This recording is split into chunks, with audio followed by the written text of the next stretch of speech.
All India Muslims personal law ಬೋರ್ಡಿನ convener ಆದ ಜನಿಸಾ ಸುಲ್ತಾನಾ ಯಾಸೀನ್ ಹಾಗೂ ಡಾಕ್ಟರ್ ಖುದ್ದೂಸ್ ಹೈದರಾಬಾದ್ ಇವರು ಶಿವಮೊಗ್ಗದ ವಾದಿಹುದಾದಲ್ಲಿ ಮಹಿಳೆಯರಿಂದ ನಡೆದ ವಕ್ಫ್ ಕಾಯ್ದೆ ತಿದ್ದುಪಡಿ ಕಾರ್ಯಕ್ರಮದಲ್ಲಿ ತುಂಬಾ ಅದ್ಭುತವಾಗಿ ಭಾಷಣವನ್ನು ಮಾಡಿದರು.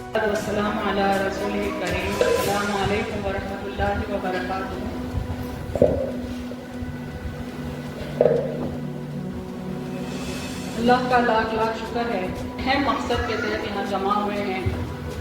हम में से चाहे कोई जमात का हो या कोई मसलक का हो, तमाम एक अहम मसले को लेकर एक प्लेटफॉर्म पर मुत्तहिद हैं, एकजुट हैं. हिंदुस्तान की तारीख में आज़ादी के बाद से आज तक 77 ईयर्स 77 साल में ये पहला मौका है कि मुसलमान आपसी झगड़ों को छोड़कर सर पे पड़ी मुसीबत को हल करने के लिए एकजुट हैं. इसके लिए हम अल्लाह का कितना भी शुक्र अदा करें कम है. और सिर्फ इतना ही नहीं बल्कि गैर मजहब के लोग भी हमारे साथ हैं, जिनमें ईसाई हैं, सिख हैं, बुद्धिस्ट हैं, दलित्स हैं, कबायली हैं. ये तमाम भाई मुसलमानों के साथ मुत्तहिद हैं, क्योंकि ये लड़ाई इंसाफ की लड़ाई है, हक की लड़ाई है, मसावात के लिए लड़ाई है. This fight is for justice and equality. क्योंकि यहाँ पर इनजस्टिस दलित से भी हो रहा है, सिखों से हो रहा है, दूसरी कौमों से भी हो रहा है. उनको पता है कि आज मुसलमान मुसीबत में हैं और बारी बारी वो मुसीबत उन पर भी आएगी. अंदेशा नहीं बल्कि उन्हें यकीन है, इसलिए वो भी आज हमारे साथ हैं. यहाँ तक कि पार्लियामेंट में जब बिल पास हो रहा था तो उसको अपोज करने वाले, उसके मुखालिफ में रहने वाले 232 पार्लियामेंट मेंबर्स हैं, जो हिंदुस्तान की तारीख में कभी नहीं हुए. इतना मुत्तहिद अपोजिशन कभी किसी बिल के खिलाफ नहीं हुआ जो आज है. ये भी और अल्लाह की तरफ से एहसान है कि वो तमाम हमारे साथ हैं. ये एक ऐसा कानून है जो सरतापा सियाह है, जालिमाना है, मुहलिक है. इसको कानून नहीं कहना चाहिए बल्कि ये अमेंडमेंट एक्ट है. वक्त तरमीमी कानून कहते हैं. तरमीम यानी तब्दीली, चेंज, मॉडिफिकेशन. उन्होंने पिछले कानून में तरमीम की है. ये कहते हैं तरमीम किसको कहेंगे? थोड़ी बहुत तब्दीली को. लेकिन जैसा कि एक टेबल है मेरे सामने, उसके 4 पैर हैं, 3 पैर निकाल कर कहते हैं कि आपने थोड़ी सी तब्दीली की तो एक पैर पर कैसे खड़ा रहेगा. तो ये तरमीम के नाम पर एक जुल्म है, एक गैर मुंसिफाना कानून है, गैर आदिलाना, गैर दस्तूरी कानून है जो जबरन तमाम मुसलमानों पर मुसल्लत कर दिया गया है. इसके पीछे एक ही मकसद है. वैसे तो तमाम तरमीमात को देखें तो कुल 48 तरमीमात हैं, 48 अमेंडमेंट्स, 48 मॉडिफिकेशंस. लेकिन हर तरमीम मुहलिक है, नुकसान मुसलमानों को पहुंचाने के लिए ही है. डायरेक्टली या इनडायरेक्टली औकात की ज़मीनात पर कब्जा करना, उनको या तो मिसमार करना या उनको सरकारी जायदाद करार देना, ये मरकजी हुकूमत का मकसद है. इसके लिए मैं उमन एक मिसाल देती हूँ कि जैसा हमारे समाज में बात लोग अपनी सालगिरह के लिए या कोई इदारे की एनिवर्सरी के लिए एक बहुत बड़ा केक काटते हैं, केक के कई हिस्से करते हैं, अपने दोस्त और अहबाब को भी हिस्से देते हैं और खुद भी कई हिस्से खा जाते हैं. मरकजी हुकूमत की बिल्कुल यही नीयत है कि जितनी जायदादें हैं औकात की सारे हिंदुस्तान में, शुमाल से जुनूब, मशरिक से मगरिब तक, उन तमाम जायदादों के सिलसिले में तरमीमात के नाम से कुछ ऐसे कवानीन बना दिए जाएं जिसके सबब कुछ हिस्से उन जायदादों के दोस्तों अहबाब में तकसीम हो जाएं और कुछ हिस्से खामोशी में मरकजी हुकूमत कब्जा कर ले.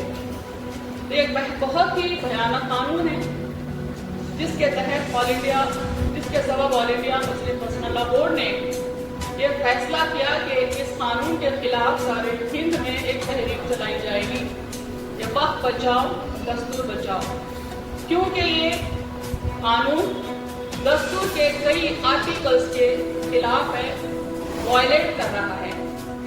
यानी मिसाल के तौर पर आर्टिकल 13, आर्टिकल 14 एंड 15 के तहत तमाम हिंदुस्तानियों को मसावत देना चाहिए, लॉ ऑफ इक्वालिटी है। आर्टिकल 14 कहता है कि जो क़वानीन एक मजहब के लिए बनाए जाएं वही क़वानीन दूसरे मज़हब के लिए भी बनाए जाएं।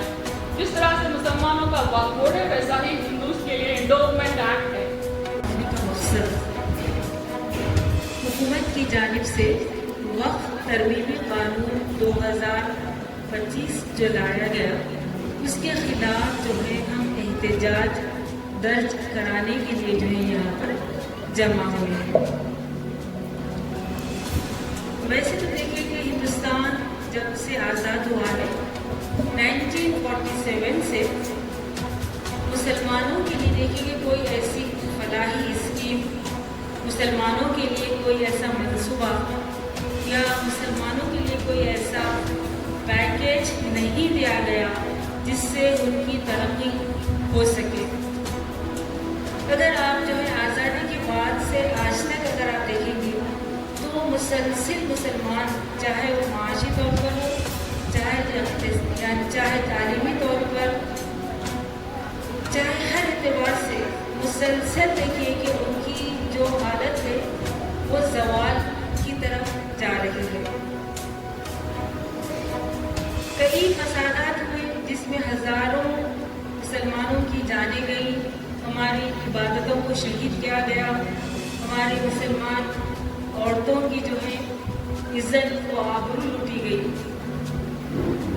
लेकिन आज ये वक्फ तरमीमी कानून जो लाया गया है, ये वक्फ तरमीमी कानून जो है इंतहाई ख़तरनाक है।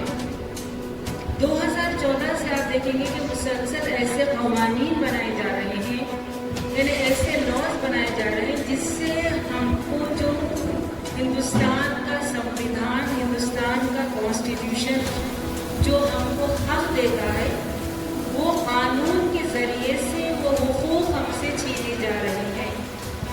यानी हमारे से जो हक लिए जा रहे हैं वो कानून के नाम पर ही लिए जा रहे हैं, यानी गैर कानूनी नहीं है, बल्कि कानून ऐसा बनाया जा रहा है कि जो हम अपने हक से महरूम हो जाए। जैसा कि देखिए कि आप CA NRC को देख लीजिए, उसके बाद जो है आप तलाक़ सलासा को भी देख लीजिए। यानी CA NRC का जो कानून लाया गया था वो कानून जो है हमको हमारी शहरियत से महरूम करने वाला कानून था।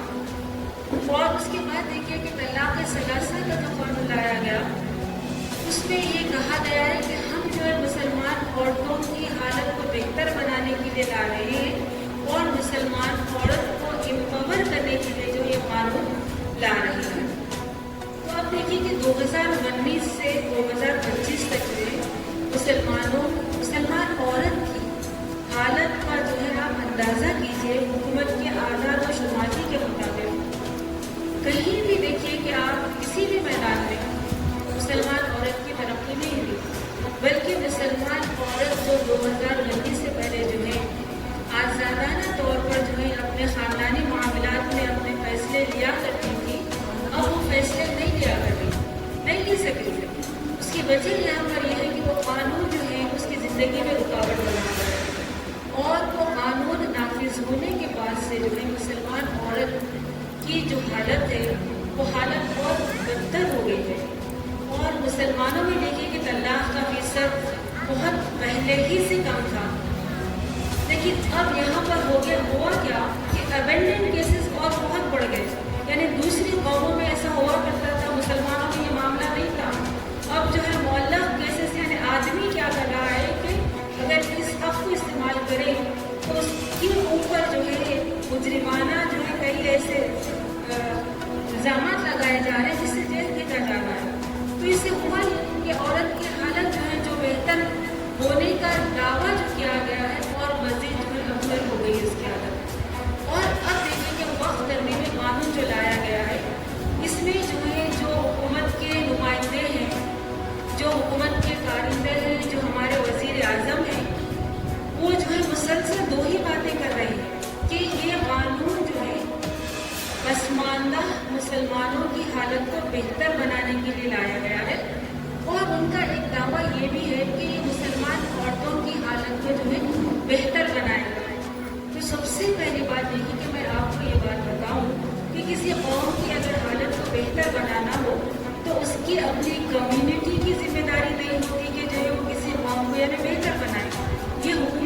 ذمہ داری ہوتی ہے کہ وہ کسی قوم کو اس کی حالت کو جو ہے بہتر بنائے.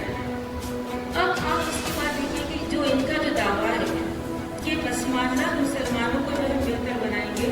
جیسے ابھی جو ہے سوال ہو رہا تھا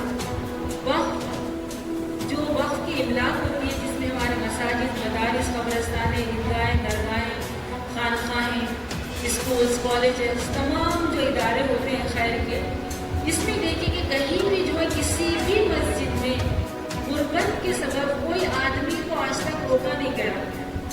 کوئی قبرستان آپ لے لیجیے کہ کسی غربت کی بنا پر جو ہے یہ نہیں کہا گیا کہ جو ہے آپ غریب ہیں لہٰذا آپ کی اس میں تدفین نہیں ہوگی. کوئی عیدگاہ کو آپ لے لیجیے، وہاں پر کبھی یہ نہیں کہا گیا کہ آپ غریب ہیں لہٰذا ہمارے ساتھ نماز نہیں پڑھ سکتے. یہ معاملہ ہمارے پاس ہے ہی نہیں، کاسٹ سسٹم ہمارے پاس ہے ہی نہیں. میرا نام جلیسہ سلطانہ یاسین ہے. میں آل انڈیا مسلم پرسنل لا بورڈ کے شعبہ خواتین کی کنوینر ہوں. یہاں یہ کہ ہم اس میں جمع ہوئے تو حکومت کی جانب سے جو وقت ترمیمی قانون جو بنایا گیا ہے اس کے خلاف احتجاج درج کرائیں. یہ قانون دیکھیے کہ انتہائی ظالمانہ، غیر منصفانہ اور جمہوریت کے خلاف ہے، یہ نیچرل جسٹس کے خلاف ہے اور ہمارے فنڈامنٹل رائٹس کو ہم سے چھین رہا ہے. تو ہم اس کی جو سخت مخالفت کرتے ہیں اور اوپر سے مطالبہ کرتے ہیں کہ ان کو واپس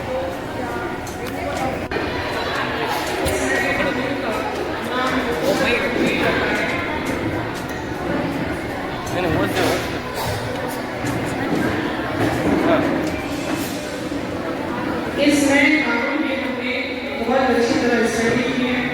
اس میں